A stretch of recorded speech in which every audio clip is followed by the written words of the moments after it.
All right, everybody, welcome to the panel. If you would, turn off all your phones and devices. We will do questions at the end, and we have a single mic right here. All right, so welcome. To carry out the orders of the National Command Authority, the Joint Force requires sea-based air power to provide presence and to conduct strike, air warfare, and surveillance.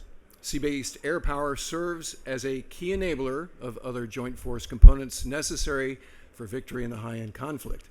The Carrier Strike Group, with the large nuclear-powered aircraft carrier at its core, remains the most effective and efficient means of providing these capabilities across the range of military options. This demand is increasing, not decreasing. 2024 was an eventful year for carrier aviation, most acutely in the CENTCOM area of responsibility while operating in the Red Sea and Gulf of Aden. Carriers Eisenhower, Roosevelt, Lincoln, and Truman all conducted strikes against hostile forces in Syria, Iraq, and Yemen, while also participating in Operation Prosperity Guardian, which is designed to keep vital sea lanes open. Those operations were unique and unprecedented, and carrier strike groups demonstrated their worth against a threat at once asymmetric and highly lethal. At the same time, the high-end threat continued to grow as China showed a shipbuilding capacity that's exponentially faster than ours and the ability to deploy those ships at longer ranges for greater periods of time than they previously demonstrated they could. They revealed the existence of a, let's just call it, sixth-generation fighter that's actually, well, I guess it's really a bomber, but a sixth-generation airplane was flying around the skies of China that is flying. Those things, along with provocative acts at sea and in the skies, show that the Pentagon's pacing high-end threat is growing. The challenges for the year were led by the Navy's number of aircraft carriers, which is codified in law as 11. Over the course of the year, that reality manifested itself in the form of gapped strike group presence in key regions like the Indo-PACOM AOR, and extended deployments, which has a corrosive impact on hull lifespans and can affect manpower, both recruiting and retention, over time. The other challenges are budgetary and programmatic. In general, naval aviation has more must-fund and major programs than the share of total obligation authority, or what they call TOA, supports. Within that constraint, with respect to carrier aviation, is the state of, just to name a few, Ford-class construction, F-35C Block 4 introduction, and combat capability, MQ-25 delays and associated budget restructuring. And I know that the FY25 has just reprogrammed some money for the MQ-25, and I'll let Captain Calloway talk about that. T-45 issues with no funded replacement aircraft on the way, E-2D obsolescence concerns due to upgrade delays, and CMV-22 COD operational restrictions due to prop rotor gearbox failures and subsequent engineering fixes. So we have assembled a supergroup like Cream or Crosby, Stills, Nash & Young here. I'm a frustrated rock and roller. To talk about how we're addressing these challenges. So let me introduce them to you. On the far end, representing the operational side of the equation, the tip of the spear is the commander of Strike Group 2, Rear Admiral Kayvon Hakamzadeh.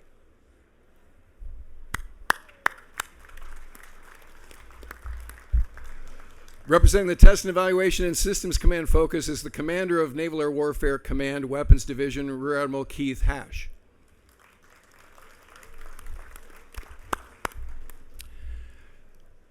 From the Navy's Director of Air Warfare Office in the Pentagon, which oversees the requirements and budget side of the house, we have Captain Lou Calloway. And finally, the guy who owns the man, train, and equip responsibilities for the East Coast Carrier Fleet, please welcome the Commander of Naval Air Force Atlantic, my good friend, Rear Admiral Doug Verissimo. So, Admiral Verissimo, first question goes to you. What are your successes and challenges with respect to putting carriers to sea, let's say, over the last 24, 36 months? I'll maybe Naval Aviator try an attempt at humor. I mean, you did a pretty good job outlining some of the successes and challenges. We are putting players on the field. I kind of feel like I am on social media being made fun of, but I'm the most popular member. I've got a lot of followers, just don't get a lot of thumbs up, just from a general picture of Carrier Strike Group, Naval Aviation, and getting the job done. We certainly are rising to the occasion. 24 was a very busy year. Not only 23 leading to 24 with October 7th to the Eastern Med, to the Red Sea, to West Coast and East Coast aircraft carrier strike groups calling the answering the bell, getting in position, but multiple ships getting underway. I'll bring up the GW getting out to Japan, getting the Ronald Reagan back home. So ultimately, our challenge, being that popular with the force structure we have, is really our recruiting and getting the sailors, both enlisted and officers. Mostly in the officer realm, it's the single anchored naval aviators that actually fly the aircraft, Hornets, E2s, Growlers, keeping those folks interested in performing the task to get the job done. We are challenged by a very robust economy and other industries that are seeking their professionalism, precision, and expertise. And for our sailors, I'll call it still a little bit of hangover and not a recovery from COVID. Not having the graduation sizes large enough. We are adjusting to that, but you can imagine it takes, you don't need to imagine, it takes 3 to 4 years to take an apprentice and make them a journeyman. To get a sailor off the street and actually make them an expert in their rate, in repairing their gear, in training the next generation of apprentices to come on board. So I often say our generational challenge in naval aviation, in the Navy, in carrier strike groups, are getting the people in the seats with a very robust schedule. So I'll end it there if that comes close to answering your question. It does. So let's talk a couple of specifics with respect to the carrier piece. Let's talk about Bush's PIA, the lessons learned, and how this informs how we might be learning things about getting carriers turned around quicker. Yeah, so I'll maybe just go off a little track and make sure I circle back. I am very confident in the work that my predecessors have done in performing to plan, starting with Admiral Lesher, attacking the Super Hornet readiness issue. We are in really good shape for airplanes. We understand our business. It's a marathon. We're not at the destination, but the systems of systems and the way we attack problems in naval aviation right now with get real, get better, and understanding what levers to pull to get to the desired outcomes. We have a proven path, a proven system that we are now maybe 2 years behind, maybe not quite that, implementing with our aircraft carriers and our public yards, getting to perform to plan under that class maintenance plan for Nimitz. We're more successful in the West Coast right now. We're moving those best practices to the East Coast to get our East Coast carriers through the system more rapidly. And frankly, going back to my challenge of a generation, those same practices, although different, I am a firm believer we can do it with our people also. And when I say do it with our people, understand our people's challenges, pull the right levers so we can get the desired outcomes of the experts on the deck plates that we need in the numbers we need. And if we don't have the numbers, that means better training, better expertise on the deck plates. So although not under the class maintenance plan, we were able to get the Bush executed as scheduled on the East Coast, which sounds like me talking out of both sides of my mouth. Frankly, it is. It wasn't as fast as we would want it, but it was what we had planned for, and that is an accomplishment. So that's the start of the knee in the curve, getting to a place where we need to get the PIAs done in 6 to 7 months, and then the PIAs are planned incremental availabilities, the large shipyard projects, getting to those docked availabilities inside of 15 months. And it is all hands on deck. It is an effort driven by the CNO through NAVC with all of the customers, submarines. I'm talking really mostly the nuclear side, but also the surface side, but the public yards and the private yards to get those planned maintenance avails in accordance with our standards. And we're not quite there yet. So hopefully that gets after it. So let me throw it over to Ike Strike Group. when you guys, and I know your predecessor was in place, Stem Miguez, when the Ike went on cruise, but there's some amazing learnings, and as we talk about the relevance of carrier strike groups in modern warfare, there's some amazing learnings that came out of the war in the Red Sea and the Gulf of Aden. Can you tell us about some of what you guys had to do post interdeployment training cycle? Let's not say you learned on the fly, but some of the adaptability you had to do in that AOR. Sure, thanks, Mooch. It's great to see a bunch of friends out here in the audience. Love these opportunities to be able to catch up with you guys. I hope it comes as no surprise to anybody here that the tactical successes of the United States Navy over the past 15 months should come as no surprise to the group here. Okay, this is something we've trained for decades. This is something we prepared for. The adaptability and the flexibility of a U.S. Navy carrier strike group has been proven over and over again by 5 different aircraft carriers over the past 15 months. I would argue that for the first time in a long time, we are actually conducting combat operations in the maritime domain. I'd say every one of you and that has done this before can claim that you have conducted combat operations from the maritime domain into something else. But combat operations in the maritime domain over the a 15-month period is something we haven't done in the United States Navy for an incredibly long time. And I'm telling you now, I'm here to tell you, we are winning tactically at the deck plate level. And that is not an accident. That is from years and years of investment, years and years of effort in training our sailors and training our air wings to be able to accomplish things. I'm in a unique position over the past couple of years to have had the chance to go inherit a strike group that Stem Miguez did an incredible job of building. And then on some recent Navy work, I got a chance to go watch Beetle Bailey out there with Harry S. Truman, Carrier Air Wing 1. And you don't hear a lot about it in the news, but I'm here to tell you, friends, they are accomplishing some amazing they are achieving some amazing tactical successes out there. And if you, like me, are praying that this lull that is occurring right now in the Red Sea holds, it's all the better. But if it doesn't, I'm here to tell you, we know what we're doing, and we're doing quite well out there. So over to Mooch's question. Imagine, again, Eisenhower Strike Group in 2023, summer of 2023, completing kind of the interdeployment training cycle. We were focused on, every aircraft carrier from the East Coast had been going to the Eastern Med, had been focused on, defense of Eastern Europe. We were sending E-2s up north into Eastern Europe. We were watching the Russians in Syria. We were, kind of really focused on the Eastern Mediterranean and kind of Ukraine focused. And that's what you prep to. Those of you who've been to COM2X know that the way we train and prepare a carrier strike group for tactical employment is we run you through a COM2X series of vignettes. And all those vignettes were, Europe focused, NATO focused, Western Pacific focused, and oh, by the way, we'll throw in a couple of days in here to talk about the Middle East, but the Middle East isn't a concern, and that was the prep. That's how this team was prepped, and they were scheduled to deploy on October 9th, 2023.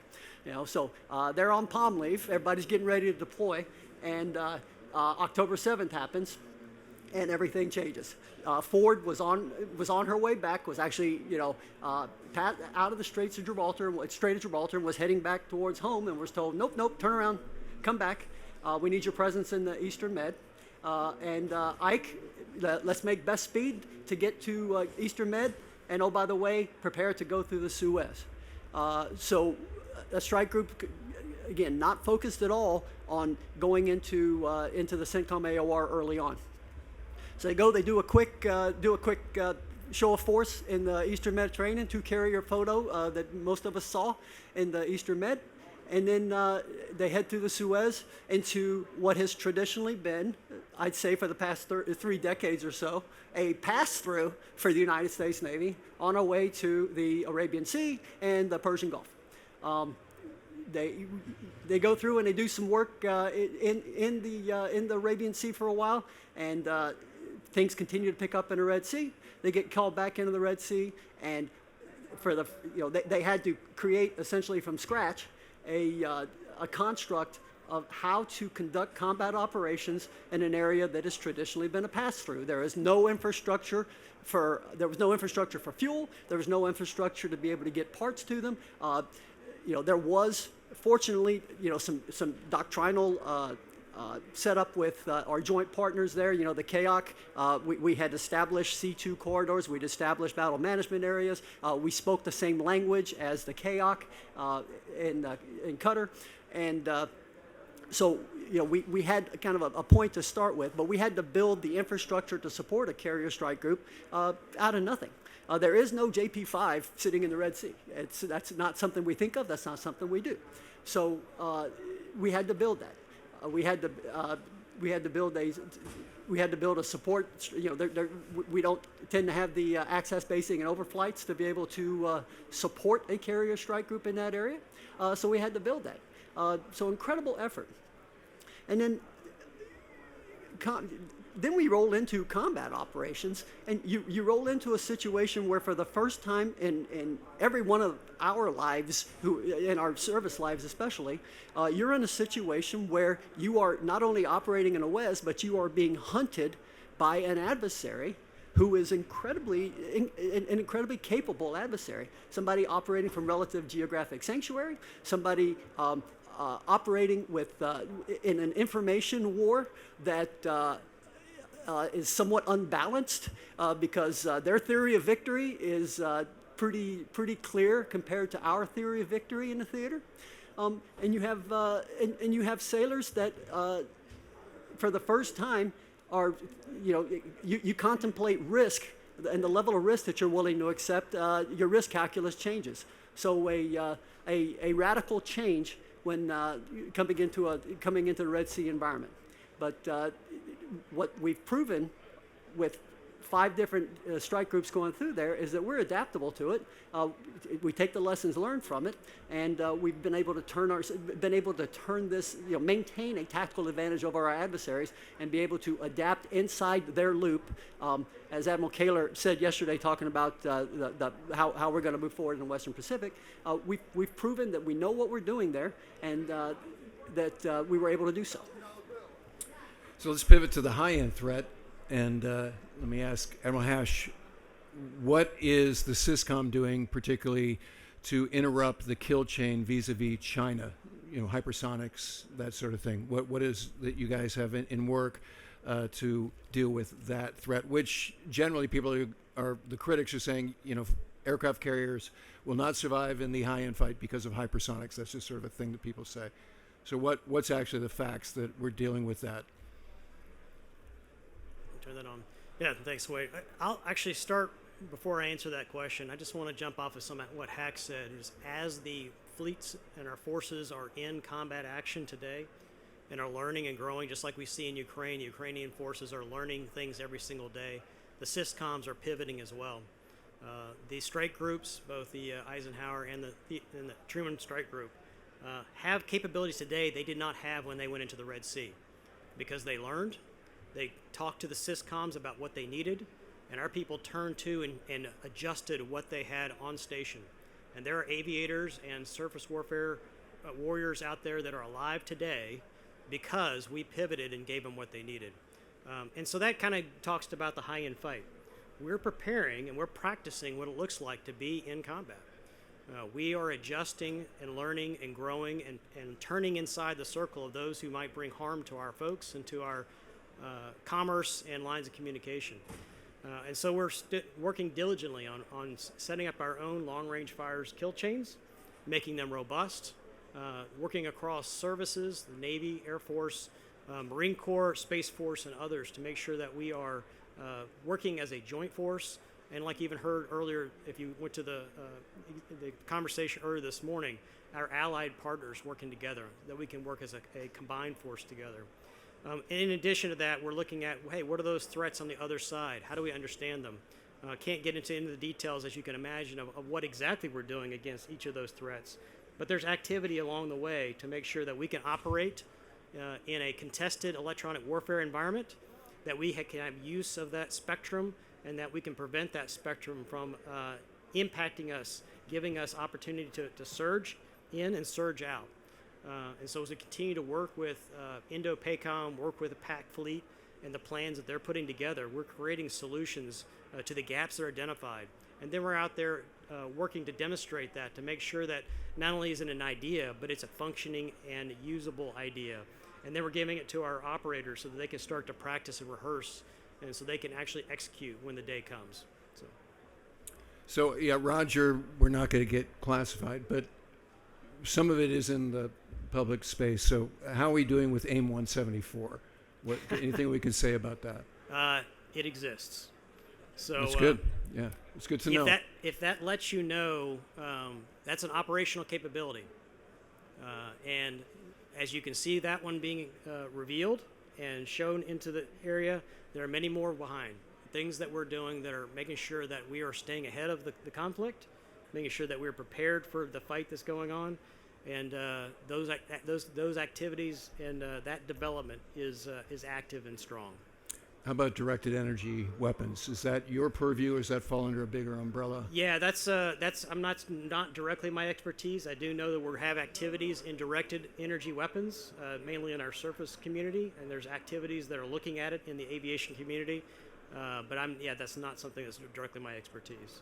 So let me bring it to the requirements and funding side of the house, Yeah. Lou. And against all the things we're talking about, on the asymmetric side, I'm thinking of the cost-benefit piece with using AMRAAM and AIM-9s against homemade drones, or Iranian-made drones. That over time. Now, hopefully, what Hack said about it's over is true, but if we had to sustain presence there in perpetuity, that would catch up with a budget submission at some point. So that's part A. Part B is I listed all the problem children at the outset. And so I'm thinking particularly about F-35C. And I will say, when I was at Hook this year, the F-35 RAG students that were way backed up, that's all I heard from those guys, is how long it was taking to get to the RAG. I think they had 2 up airplanes. Maybe I'm wrong. But that sort of thing is a reality. So the Block 4 upgrade, where are we with that? And then when we talk about the future is unmanned, we have a drone tanker. And I know that the Airbus yesterday said that we're going to fly it this year. And I know that there's money programmed that's been reprogrammed in the FY25 budget submission. I think it's like $500 million. So I'm throwing a lot at you, Fetus. I apologize. But so over to you. Oh, thanks, Ward. I appreciate the 6 questions. And I'm really honored to be here at AFCEA to be able to speak on behalf of Rear Admiral Donnelly. First off, you heard PAC Fleet talk about range persistence, which is just another form of range plus access, and operating in the WES. The aircraft carrier is the most lethal, both in capacity and capability, and the most survivable airfield that's going to operate in contested waters and constrained waters and relatively unconstrained waters globally. A year and a half ago in the building, that was not the first part of the conversation, and today it is. When you the ALC capability exists, it's a fantastic capability, and it is a part of executing warfare at range. I want to pivot to the MQ-25 because it's the nearest, most important capability that we're going to field in order to extend the range and the persistence of the carrier air wing. MQ-25 plus long-range weapons and kill chains, plus a robust command and control, and platforms that can gain access to contested environments are the vision and the key to the future of the carrier air wing to be able to operate out in the Pacific. And OpNav N98 and N9 and the CNO staff, we constantly struggle, probably not the right word, but we contend with planning a budget 3 years from now, defending the CNO's program, aligning with the Office of Secretary of Defense, and communicating the changing priorities within those 3 years to Congress on the budgets that we submit. We're going to continue to do that well, and I got to say I'm exceedingly proud of the post-command COs, the team of all platform post-command COs that work for me in the ranch, that come straight from the fleet with a warfighter mindset and immediately get a crash course on how to talk to Congress. They're great at it, and the factory that builds the people that are adaptable and flexible and able to learn works. I believe building that factory and building that culture and that system that can churn out such great people who can explain naval aviation to the rest of the Navy, to the Office of Secretary of Defense, and to Congress clearly making decisions in that environment that I just described is probably the strongest part of our business. After we handle nuclear command and control, the E6 sustainment and the E130J, the second priority and strike and carrier, the CVW side of things, are going to be our weapons and our long-range kill chains. MQ-25 plus access, and those long-range weapons are probably right after the MQ-25 in time frame, the capability that gets us access anywhere we want, whether it be in the Pacific Command's AOR, over the pole, wherever we need to put ordnance on target. Those are the kind of the three things to get it. And high on my priority list is one, fielding affordable mass weapons, having a clear understanding of the technical maturity of our more exquisite weapons, and getting them on a cost profile that is executable and understandable, and being really clear and understanding the interdependencies that the carrier aero wing, we always love to be supported, right? And we don't realize how well supported we are, but we really need to be clear and understanding of the communications and the command and control and the enablers of that long-range kill chain that happens both after you go down the shuttle and after you pull the trigger for the weapon. F-35s are vital to naval aviation. In CAG-9, I was privileged to work with VMFA 314, who had 10 F-35Cs, and they were my longest range capability. Many times the first squadron I would go to when it came to perform operations in the Pacific that Strike Group wanted and that 7th Fleet wanted. I'll wrap it up and say that the F-35 is got some technical challenges right now, but the factory and the people that are dedicated to overcoming those challenges will get it back in a place where deliveries happen on time. The West Coast FRS performs and gets people out the door, and it is a super important strike fighter capability to have between the F-18 EF and the next generation of aircraft. So speaking of go ahead. Yeah, hey, I just want to, so you got a panel of naval aviators, and we do the PBED process. Nobody starts a debrief by saying Yahoo. So I mean, you're going to get, I think you're getting some of the ground truth, but again, not to be overly glass half full, but we have learned from Ukraine.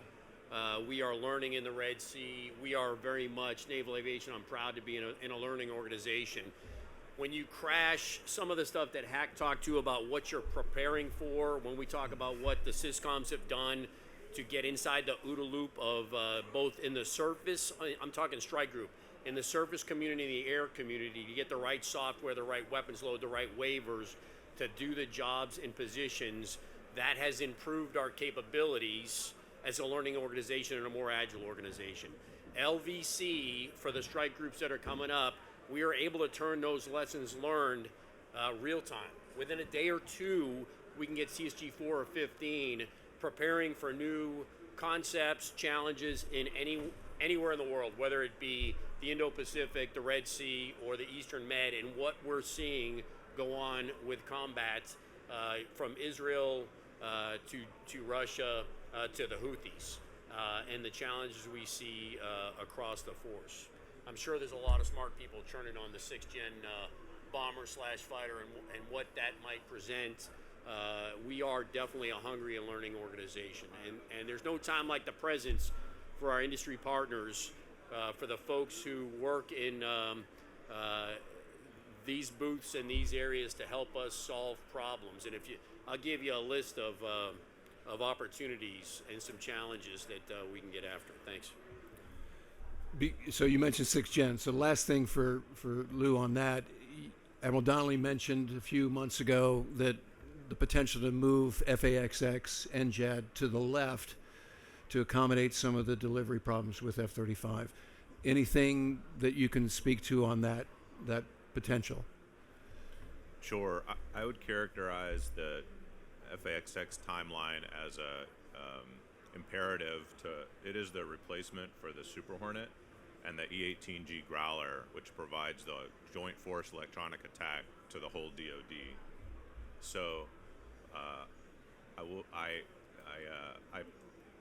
I think that the F-35 strength and predictability and cost between now and the mid-30s are an imperative that then once the Super Hornet begins to complete its service life, after it's completed an SLM process that extends that service life from the current number of hours to the ability to operate well into the 2040s from a capacity standpoint, the FAXX will then replace that. So I wouldn't necessarily link it to F-35 operational availability, more to the imperative to replace the Growler for the Joint Force and to replace the Super Hornet for the CVW. Over. I try not to overdo it here, but as the guy that is building readiness today, I'll just emphasize something that Air Boss said yesterday. We see a massive improvement with lethality with the 4th, 5th gen mix. We see the E2D contributing greatly. To go back to the MQ-25, NCNO Project 33, realistically, we got to get that thing in the sailors' hands, start working with it, start tanking on it, start understanding how we transition. We're doing great work with the MQ-4 out there on the leading edge from the shore. We need to start working with the unmanned CCA, manned-unmanned integration on how we extend our timelines, extend our ranges, extend our fighting force. Those are not lessons we're learning in the Red Sea right now. It's a bowling alley. When we're in the blue water, we know what we need and we know how we're going to take advantage of it. But until we start playing with it at the sailor level, it's a challenge, and that's where the learning organization will turn it more quickly. Thanks. So is that a budgetary constraint or is that a T&E constraint? Go ahead. You want to start with the budgetary? Sure. No, I think we need to make very smart budget-informed choices. Primarily, we need to give Admiral Hash and the test community time in order to wring out very new concepts. When you hook anything into a shuttle that's new, you need to understand that and give time in order to work that out. Time in the hands of the sailors. One of the primary goals of MQ-25 is just going to be for the first time to integrate unmanned aviation into the air plan, into the day-to-day, so it just becomes second nature. And we're going to take a sequential mindset when it comes to follow-on unmanned vehicles with the MQ-25, so that we're informed by the budget and we're not trying to boil the ocean there. Yeah, so as those with the funds and with the defining what the future of naval aviation looks like, works through it. Lou and his team and Buzz, his boss there, they've got a lot of decisions to make, and there's still not a lot of answers. What we're doing in the acquisition, especially in the science and technology and in the test space, is we're watching what a lot of players are doing. Air Force is working diligently in this unmanned space. The Marine Corps is working diligently in this unmanned space. Our allies and partners are working in this unmanned space. And so we're watching, we're participating, and we are actively positioning ourselves to go as fast as possible. MQ-25 is absolutely the Navy's push to make sure that we have demonstrated you can take an unmanned platform and put it on a carrier. But demonstration is way different than operating every single day. And so that's where we're at, is working closely with our industry partners on what that looks like. all the way from, how do you put control stations so you're going to actively operate every day? How are you going to move that aircraft around on the flight deck? How are you going to make sure that aircraft can't just land once or twice, but can land for the life of the span of the aircraft and can launch with the systems that are going to be on it today and the systems that may be on it in the future? And so positioning ourselves to be ready for that integration, to be ready for that test effort, and also to make sure we're ready to do it in different ways. We are incredible at delivering game-changing capability, but we've just not done it at the speed that we need to. And so we've got to rethink about how we do business. We're working diligently with new industry that's coming along and breaking paradigms, industry that's been around for a long time, thinking differently. How do we bring more digital perspectives to what we do? How do we work more closely together in a teaming mindset so that we can mature these systems faster? We can get them to the sailors that absolutely what V8's talking about is they will use them in ways that we cannot even anticipate in the acquisition side. So we've got to get it into their hands, but we've got to get it to them in a robust fashion so that they can actually rehearse and give learning back to us. So, from an acquisition point of view, we're doing a lot of learning, and I think we're positioning ourselves so when MQ-25 starts flying this year and gets ready to go to the carrier in the near future, we will make that robust. And when other options come along, that will be the next subsequent unmanned versions, that may fly along with MQ-25 and others, we'll be ready to accelerate those into the carrier environment and to other environments to support. So activities are happening today, and we're learning a great deal.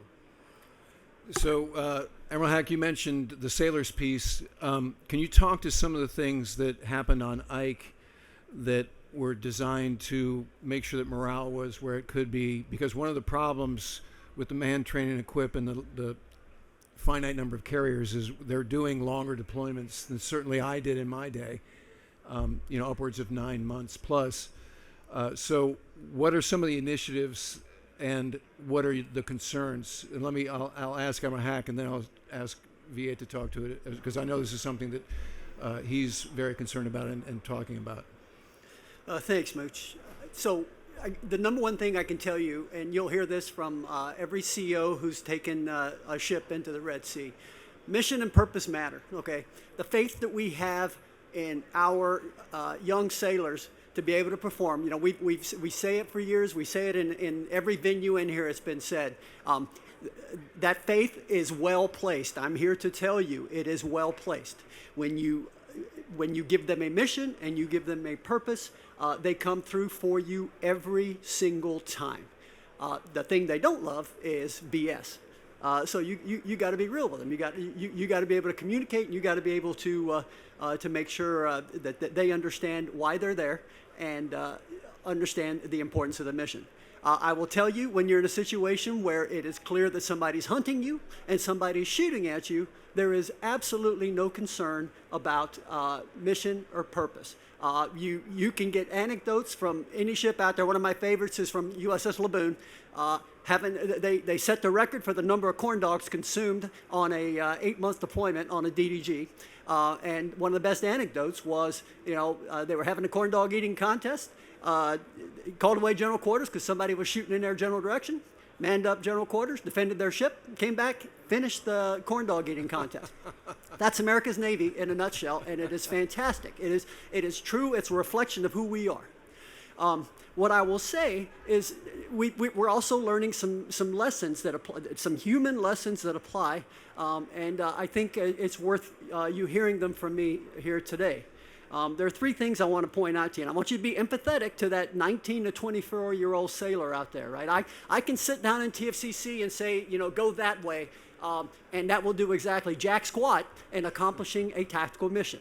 Okay, the people that win for us are the 19 to 24-year-olds that are sitting at consoles having to make decisions about how to defend their ships and how to engage various adversaries with various defensive capabilities they have there. 1, there is no such thing as redundancy in combat, okay? I hate the word redundancy. If I could purge it from our lexicon, I would do it. There is only defense in depth.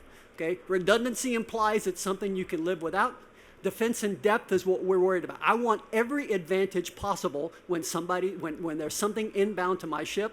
I want to make sure that I have every potential protection I have in place. I don't care whose proprietary technology it is. I want it to integrate with everything else because I want to be able to put as many layers of defense between my operator and my ship full of sailors and the threat coming at me. Second, and people say this a lot, mastery of our craft.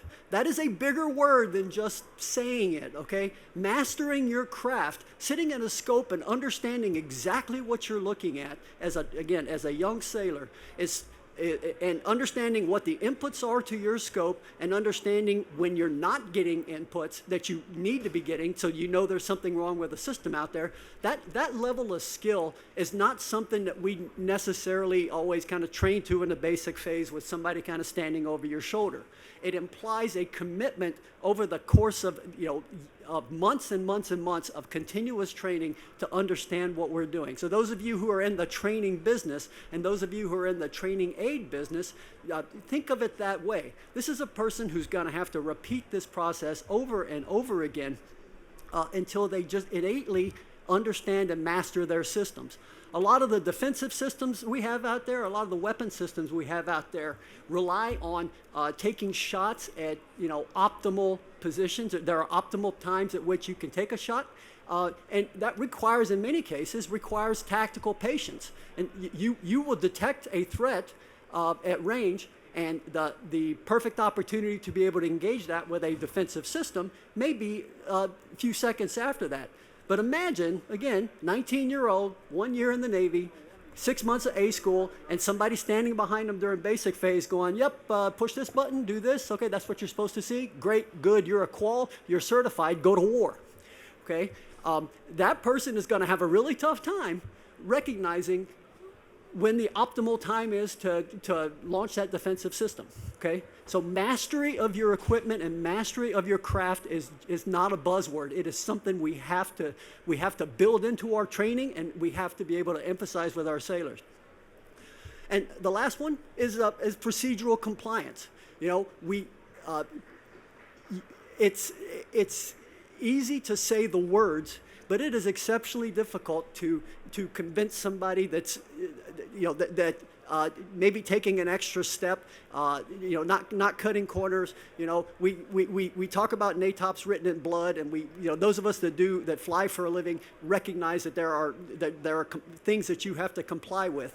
I'm not sure that necessarily applies all the way down to, again, the deck plate level. The sailors who are operating the equipment, the defensive and offensive equipment we have down there, we got to make sure that they recognize the value of strict procedural compliance. It's a watchstanding principle for a reason.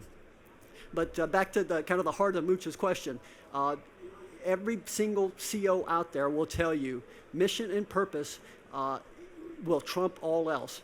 And they're doing fantastic work. I will say morale things work.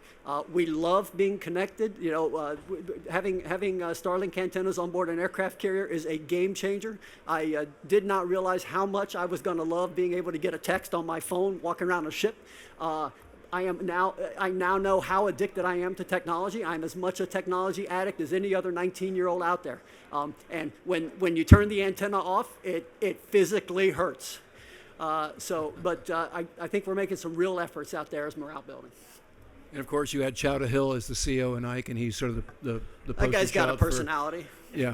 For effective use of social media as a leadership construct. So, and recently, I know that you're concerned about, are we interesting the next generation in serving in the Navy? Yeah, so maybe message to, and it's wonderful to be here and be able to speak to this room, both the audience that's sitting here, but then just looking across this floor and then knowing about the second floor, to both the Institute and AFCEA. Much like Admiral Kaler, I want it all. And so time is important. Time, if you're not understanding what Hack is talking about, what our sailors are feeling in the deck plates, we need to start feeling that in here in the States. that making a difference, and I hope I'm not being overly dramatic, but the world is changing pretty rapidly. Can I conceive of a world where we just continue to not escalate beyond regional actors and proxy wars for a long, long time? I can certainly conceive of that world, but they are getting better.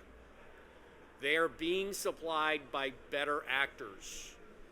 The peace dividend of supremacy and superiority over our adversaries is rapidly, if it's not in the rearview mirror, it's I think it's past an opening. So we have to have stuff that works. We have to have stuff a little bit faster, and that's been talked about by the two middle participants. Hack just brought it home for those folks out there on the tactical edge. Airboss and I certainly feel it as the TICOMs. I know Swoboss feels it as the TICOM. I know iBoss is feeling it as a relatively new TICOM for all these combat systems that are on our masks and spread out through the ships. To your specific question on how long can we go, it really depends on, Tom going to answer, it depends on what kind of, back to my joke, we get a lot of critiques that we are not capable in a high-end fight, but every day we're getting used. And when we get used, we have to pay for that extended deployment, that extended operational capability. We need to maintain our readiness. Naval Aviation, SIMS at Sea, those concepts of LVC while you're deployed. We are getting after what's in our grasp and within our power to make sure our aviators and our maintainers are right there at the leading edge of taking care of business. It is not a day-for-day slide. When you go past 7 months, when you go to 8 months, when you go to 9 months, I've used with Ward a couple times, it's like an overtime game. It's really hard to play a Sunday night game to overtime and then play a Thursday night game. It doesn't matter how good you are. So we really need both the funding, the parts support, the technical support. We need our industry partners to feel the pressure of time as we develop our skill sets and our future platforms, our sustainment of our future platforms. Three fingers pointing back at the Navy, we need to pay for sustainment while we're paying for production. I think we're learning those lessons and applying those concepts at in OpNav. Those are my selling points. It definitely hurts future readiness the longer we stay on the field. It is tough to quantify what it means for the people long term. You recruit the sailor, retain the family. We do really well when we have what Hack talked about as meaning with reenlistments. It's hard to say that our sailors, they're not giving up when they're on the fighting edge. But we're also, I think, the special forces, those folks that went into combat on land, there's some stress we're putting on their lives that we really need to pay attention to keep those sailors healthy so they can get back in the fight later. I hope I'm not rambling on. There's a lot in that answer. There's a lot in that question. But we need to make a difference across industry. Three fingers pointing back at me at the TICOMs, at the SysComs, because time is in short supply. Thanks. Roger. Hey, All right, wait. let's open it up for questions. Can I add just one more comment to that? So, our Navy in the uniform, there are over 400,000 people that are in uniform, 450 if you count the reservists who are absolutely right there with us. But that's not our whole Navy. Admiral Frank Heddy talks about three priorities: warfighting, warfighters, and the foundation. And that foundation is very much made up of our civilians in the Department of Navy. There are over 200,000 Navy civilians who will come to work every day that may not be at the forefront in harm's way, some of them are, but not as many as in uniform. But they are just as dedicated as our sailors that are out there every single day. And I just want to say, having had an opportunity to lead those folks and talk to the folks that are coming in and joining the United States Navy in a civilian capacity, even our young folks straight out of high school and college, they're motivated. I asked them, why are you doing this? Especially since, where I live in my primary location in China Lake in the middle of the desert. I asked them, why did you come to the middle of the desert?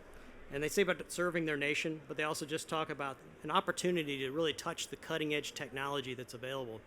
And so as we work with industry, as we work together as partners, you have a ready partner here available with you in the civilian corps that's going to partner to make sure we deliver these game-changing capabilities. And that team is motivated and ready. They need some basic support, and we're continually working to make sure they have it wherever we ask them to live, which many times is not in the most glamorous spots in our country for good purposes. But they're absolutely motivated, just alongside our sailors. They're out there on those ships to deliver that game-changing capability and willing to put in the extra work and effort that it takes every day. So I think it's important we remember the broader Navy perspective. Absolutely. Well put. And having worked V-22 program for 3 years, I second that. That's exactly something I was wholly ignorant of when I was flying Tomcats. All right, questions time. There's a mic right here. We got the right guys here to please don't make a speech. Ask a question. Can we turn this mic on, please? AV guy.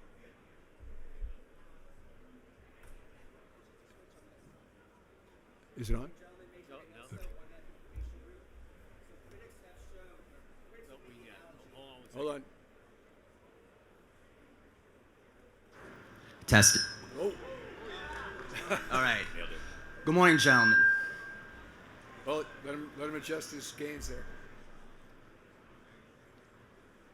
There have been critics that have drawn a parallel, or at least have attempted to, between the decline of military relevance of horses and battleships in the first half of the 20th century to the potential decline of the aircraft carrier for military power in the first half of the 21st century. I'm curious, as experts, what your response to those kind of critiques would be. Let me give that one to Hack as the guy on the tip of the spear. Thank you, Mooch. Oh, thanks for the question.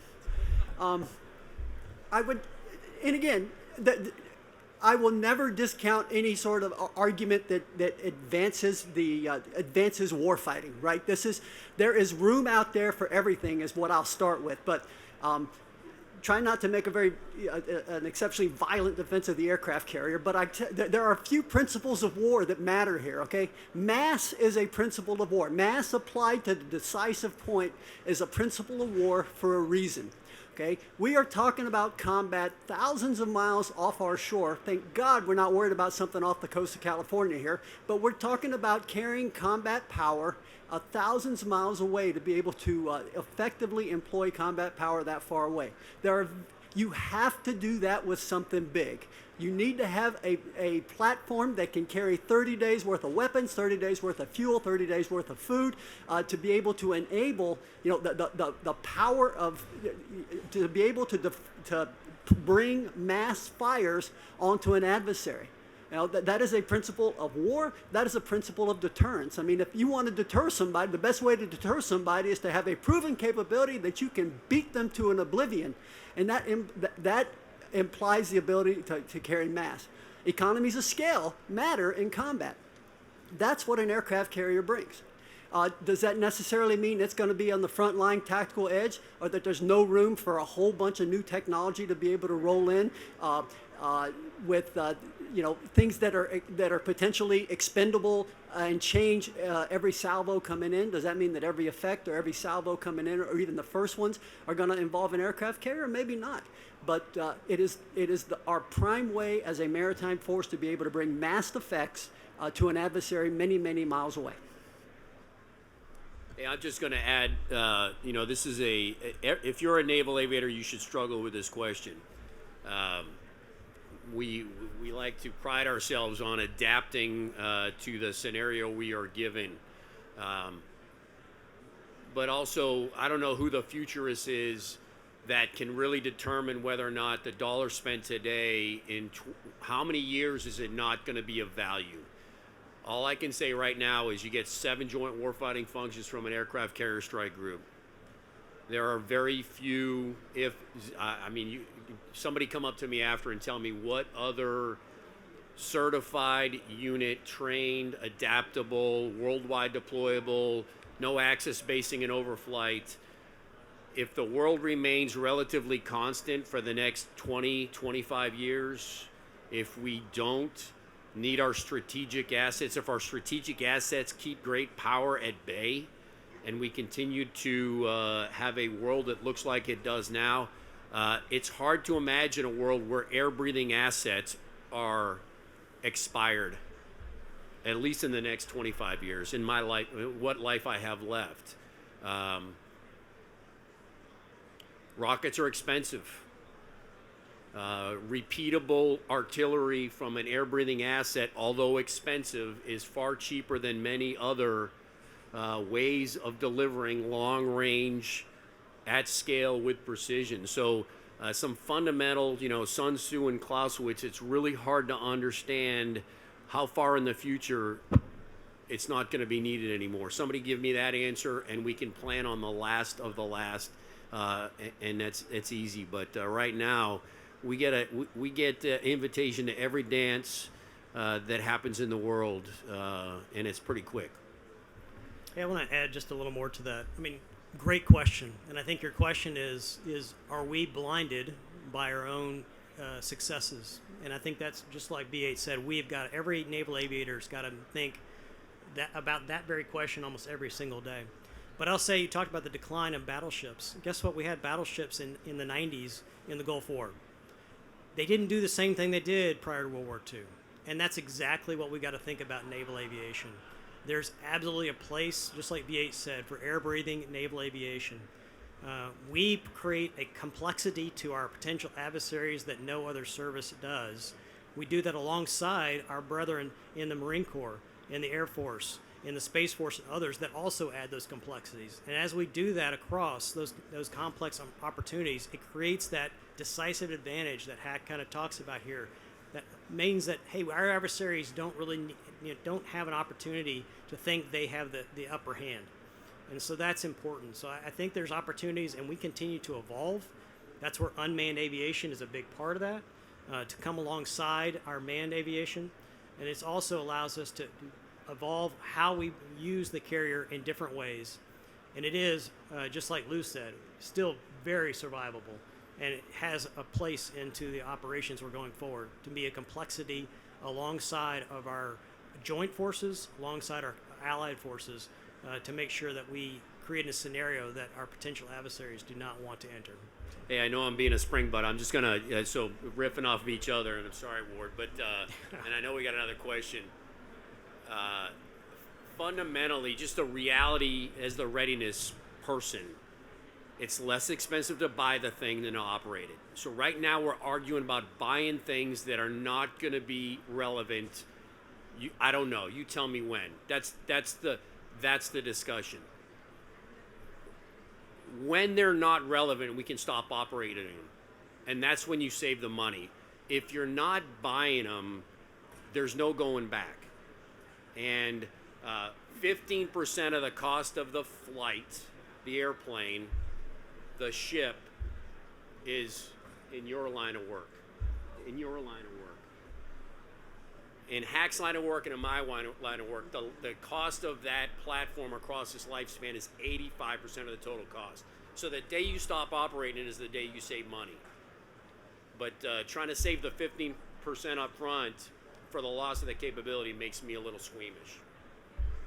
Yeah, sorry, we're out of time. Let me invite you to go sidebar with any one of our panelists here. Fault. Yeah. So this all reminds me of something that my good friend Commander Brian McGrath, USN retired, said in his most recent Substack, which is the day that carriers become obsolete, the day before that, land-based aircraft are obsolete, right? Because you can target a fixed base a lot easier than an aircraft carrier that can move around at 30 knots or so. So just put that out. The last thing I want to say is, courtesy of Admiral Verissimo and his team, I've had access to a number of carriers, including Truman at sea last spring, and I'm here to tell you as a graybeard, and I'm older than all these guys in spite of my junior rank, which is its own statement, but I've never seen sailors more motivated and capable. So I don't buy any criticism about what's going on today out there with the kids in the fleet. So they need you to join up and shut up and support them, I think, in general. And thanks to this panel, a very talented and busy panel today send us your kids. Yeah. Thanks to this panel for joining us, and thanks to everybody for attending. And we have a copy of Naval Institute's China's New Navy so that we might better understand the threat, right? And thanks to the Naval Institute and AFCEA for hosting this panel. And that'll do it. Thank you.